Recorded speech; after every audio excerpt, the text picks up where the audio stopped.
净零转型是世界趋势。环境部和人力银行有发布历年的人才趋势报告，讲咱台湾平均逐个月拢有22000个相关的工课课，也若薪水平均拢伫4万块以上，而且呢，环境工程师平均也有10万块也遮济。2016年开始，咱台湾就要扣碳费。扣碳税，像市贵公司就要有影响报告书，所以按算未来这5年工课课佫会继续增加。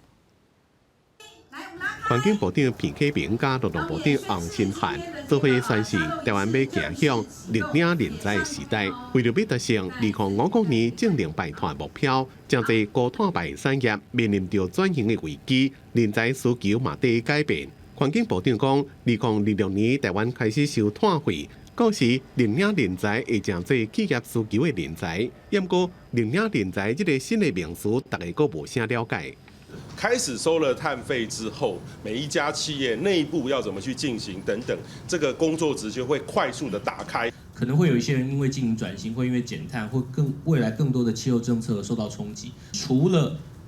帮助这些可能会受到冲击的人去协助他们以外，我自己觉得更积极的部分，反而是我们需要创造更多的绿色就业的机会。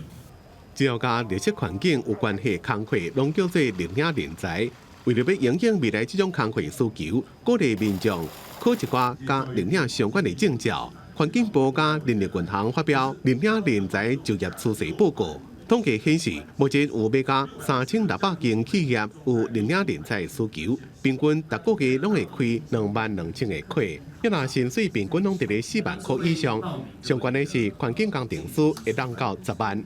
永续的这个部分是一个新的知识跟新的议题，让自己拥有了这样的态度、观念跟能力之后，事实上选择权就在我们手上。环境部讲，以后会甲第12号合作，伫台湾各地设正定人力培育中心，伫学校内面开绿色相关课程，估计逐年拢会当培养3500个绿领人才，互学生伫咧未来有更较多就业选择，培育人才协助企业甲国家达成2050年净零排碳目标。记者综合报道。